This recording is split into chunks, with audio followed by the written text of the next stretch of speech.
Parte 9 y última del Anillo Maléfico de Enrique Serna, de este libro Lealtad al Fantasma. El editor a quien expusieron el proyecto se entusiasmó tanto que les dio un adelanto de 40,000 pesos por cabeza a cuenta de regalías. Aunque trabajaba con ahínco, disfrutaba como nunca la inteligencia emocional de Sandra, su talento para convivir, y 3 veces por semana salía con Emiliano a jugar fútbol en el parque. Libre de fantasmas perturbadores, su intelecto conquistaba nuevas parcelas del conocimiento, pues ahora entendía y explicaba mejor los periodos más intrincados de la historia universal. En recompensa por su óptimo desempeño en las aulas, reconocido por padres y alumnos, el Consejo Académico le concedió un bono extraordinario de 50,000 pesos que invirtió en un viaje familiar a Huatulco, aprovechando una oferta en las tarifas aéreas.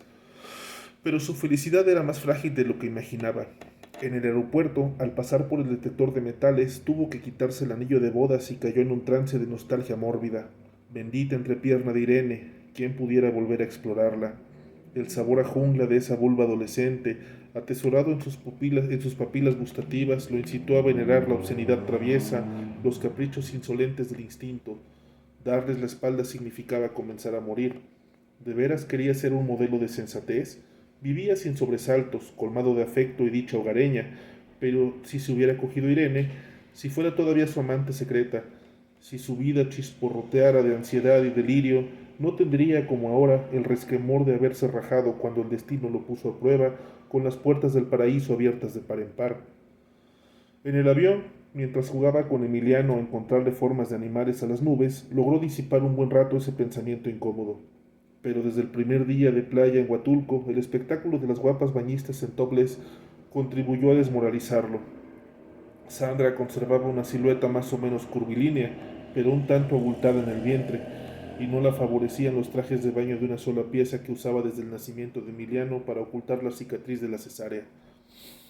Nunca le había importado ese defectillo, pero ahora, por el contraste con los cuerpazos de las amazonas tendidas en la arena, la sometió a un escrutinio severo, asaltado por el temor de morir sin haber vivido una gran apoteosis erótica. Irene le hubiera dado todos los placeres que su imaginación codiciaba y él los había rechazado por un escrúpulo de seminarista marica. La ética tal vez fuera incompatible con la felicidad. ¿Quién le mandaba a someterse a los dictados de esa pinche aguafiestas? Nada malo le sucede a quien lo obedece, pero tampoco nada bueno, pensó con rencor, mirando boquiabierto el desfile de piernas, culos y tetas. Los moralistas se guardaban un as bajo la manga, le habían ocultado al mundo que las buenas acciones también dejan remordimientos. A Dante le faltó inventar el 10º círculo del infierno, donde arden eternamente los arrepentidos de arrepentirse. Como ahora el cuerpo de Sandra solo le recordaba el Edén perdido, cayó en una crisis de inapetencia sexual que se prolongó varias semanas. Las pocas veces que hacían el amor pensaba en Irene con la añoranza de un exiliado, pero dejó de recurrir pronto a ese vulgar subterfugio, no por respeto a Sandra, sino porque le dolía el rentazo con la realidad cuando se sumaba al cuerpo de Irene, su golosa boca de niña réproba. En un momento de flaqueza cayó en la tentación de mandarle una solicitud de amistad en Facebook. Emocionado por su aceptación, creyó que podría recuperarla con un mensaje galante y se desveló toda la noche intentando redactarlo con gracia. Pero el día siguiente, como si barruntara sus intenciones, Irene cambió la foto central de su muro por otra donde sonreía del brazo de un apuesto muchacho en los jardines de la Universidad Iberoamericana.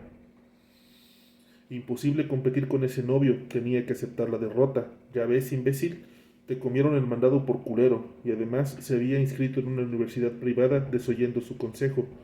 Esa tarde se puso una borrachera solitaria en una cantina decrépita de Contreras, entre albañiles que oían música de tambora, y al día siguiente, con una cruda amarga de don Juan jubilado, se reportó enfermo en el colegio.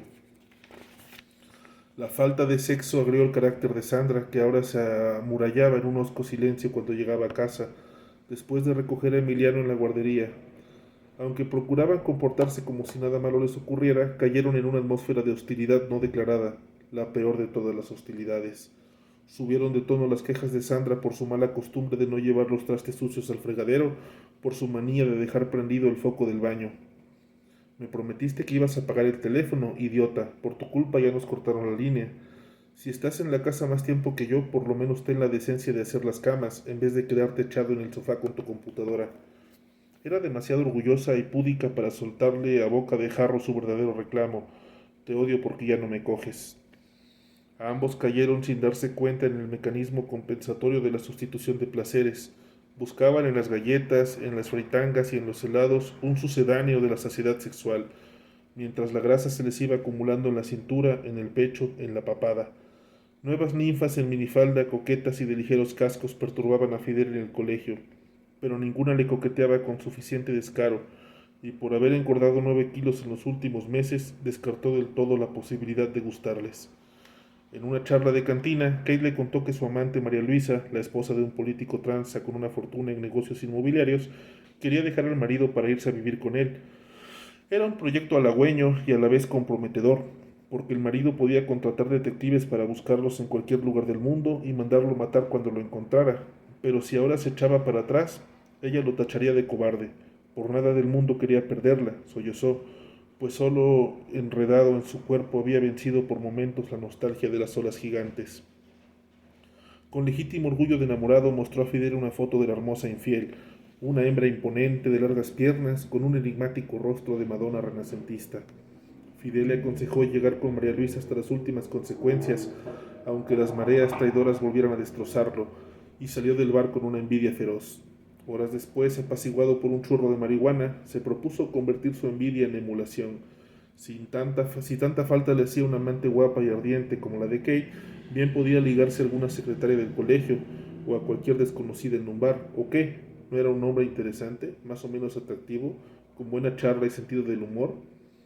Lo intentó con Clarita, la ayudante de contabilidad, una linda morena de ojos verdes, diminuta cintura y cabello crespo, que le prodigaba sonrisas en las oficinas del colegio cuando llegaba a checar tarjeta.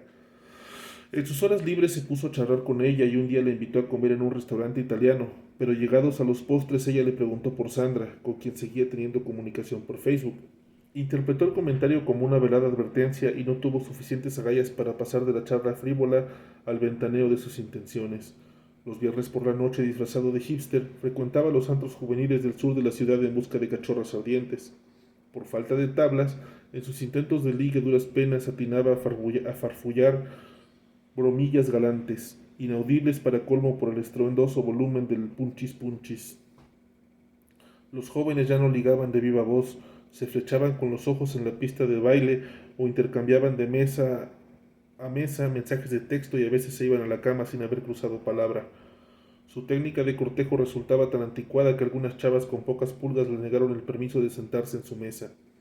En el colegio tenía la ventaja de ser una figura de autoridad, un respetado padre sustituto con cierto carisma incestuoso. En otros ámbitos carecía de atractivo para las mujeres y quizá proyectaba hacia el exterior esa íntima convicción, inocultable como la lepra. Tomar conciencia de sus complejos lo volvió más huraño y ensimismado. Por falta de energía para hilvanar ideas, postergó indefinidamente la redacción del libro de texto pese a los reclamos de Genaro, el ilustrador, que ya tenía listos los dibujos. Pasado el deadline para entregar los textos, su editor le puso un ultimátum y también lo ignoró. Sentía que su familia le robaba el aire, que lo cercaba como un ejército invasor. Sus encerronas en el estudio donde fumaba mota como chimenea se volvieron más prolongadas.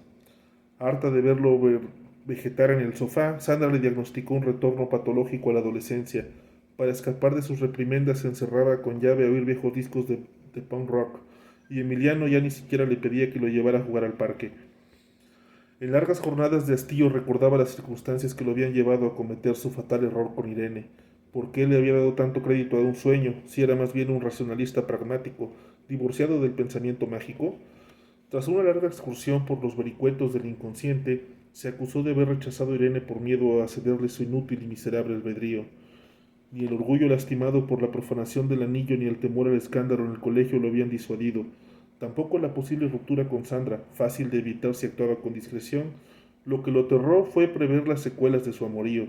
Sencillamente le faltó el valor del oleaje para estrellarse contra las rocas. Voluble y frívola, como todas las chavas de su edad, Irene jamás se hubiera involucrado con él en una relación seria, eso lo sabía de sobra. A los 2 o 3 meses de citas clandestinas y una vez matriculada en la universidad, le arrojaría el baldazo de agua helada. Mañana no puedo verte, mis papás ya no me dejan salir de noche, mejor no me escribas al WhatsApp, me da miedo que tu esposa lea los mensajes. Yo te aviso cuando pueda verte y claro, Sus mensajes nunca llegarían, semanas enteras esperando una señal de afecto, un pequeño gesto de piedad, con el orgullo en carne viva, picoteado por los opilotes del abandono. Todo eso le hubiera podido ocurrir por un simple cálculo de probabilidades, pero comparada con su situación actual, esa previsible tortura ya no le parecía tan atroz. Cansado de masturbarse a escondidas de Sandra, se aficionó a recorrer las páginas de sexoservidoras en internet en busca de putillas con rasgos parecidos a los de Irene. Como las escorts de lujo estaban fuera de su alcance, se tuvo que resignar a las de medio pelo. Titubeó largas horas antes de concertar cita con una tal Fabiola, que declaraba tener 18 años, ser hija de familia y estar dispuesta a cumplir las fantasías más depravadas de su clientela, incluyendo baños de orina y tríos con matrimonios, por la módica suma de 1.200 varos. El día en que cobró su quincena después de comer le dijo a Sandra que saldría a jugar una partida de billar con Kate Bishop. Llegó como a las 7, pero si... Llego como a las 7, pero si me tardo cena sin mí. A las 5 de la tarde tomó un cuarto en un hotel barato de la calzada Tlalpan. Con un carrujo de mota en los labios, sintonizó el canal de películas porno, en el que un mulato muy bien dotado cogía con dos rubias tetonas en un jardín con alberca. Llevaba semanas de abstinencia erótica y se odiaba demasiado por sentir un deseo espontáneo. De tanto juguetear con su pene logró ponérselo firme, pero la mujer que llegó media hora después no era la verdad juvenil del anuncio. Tenía por lo menos 35 años, estrías en el vientre, lonjas de mediano espesor y nalgas infestadas de celulitis. Sandra estaba 1000 veces mejor. Tú no eres la chica retratada en internet, dijo Fidel, decepcionado, y le mostró la foto en la pantalla de su celular. La compañera Fabiola no pudo venir al servicio, pero yo estaba de guardia, respondió la sustituta, dolida por el desaire. En calzones y con el pito medio parado, Fidel se sintió un mamarracho de tira cómica. Pues lo siento, pero yo contraté a otra chava. Entonces págueme lo del taxi, son 200 pesos porque vengo desde Culhuacán. Ni madres, se indignó Fidel, yo no pago nada, esto es un abuso. La puta puso los brazos en jarras, más encabronada que Fidel. ¿Cuál abuso? La letra chiquita de nuestra página lo dice bien claro. Si la chica no está disponible, la empresa se reserva el derecho de enviar a una sustituta. ¿Y quién va a leer la letra tan chica? No mames. ¿Engañan al cliente y encima le quieren cobrar lo del taxi? La puta sacó de su bolso una pistola calibre 38 y le apuntó en la entrepierna. Pues si te pones en ese plan me voy a tener que cobrar a lo chino. La cartera de Fidel estaba sobre el buró. Iba a tomarla, pero la sustituta se la arrebató de un zarpazo. Nomás quería lo del taxi, pero si te pones tan majadero, ahora te aguantas, dijo con una sonrisa dominadora y le vació la cartera. Fidel trató de impedir que se guardara los billetes en el corpiño, pero la puta rápida de los reflejos le pegó un balazo en el empeine del pie derecho. Tirado en la alfombra, con la mirada vidriosa y un sabor a cobre en los labios azules, no tuvo fuerzas para evitar que su victimaria le quitara el anillo de bodas y se lo pusiera en el índice. Salió muy quitada de la pena, silbando la tonadilla de un reggaetón. Arrastras. Dejando en la alfombra un reguero de sangre, Fidel llegó al teléfono del buró y pidió a la recepcionista que llamara a una ambulancia porque le habían pegado un tiro. Tendido boca arriba, la vista fija en las hélices giratorias del ventilador, maldijo a las fuerzas invisibles que le habían puesto esa trampa. El sueño en que vio prefigurada la traición de Irene solo era el preámbulo de una desgracia mayor.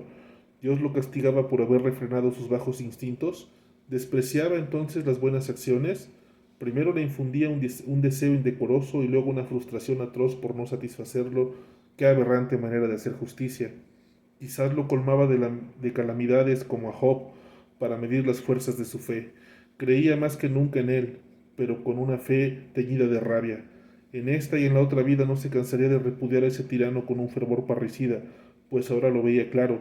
Del odio al Creador brotaba lo mejor del hombre. Perdóname, Irene, santa patrona de la lujuria, por haber claudicado en vez de arrojarme contigo a las llamas. En el instante previo al desmayo, Fidel entrevió la mueca perversa de un duende pelirrojo que le cerraba los ojos, regocijado con su dolor.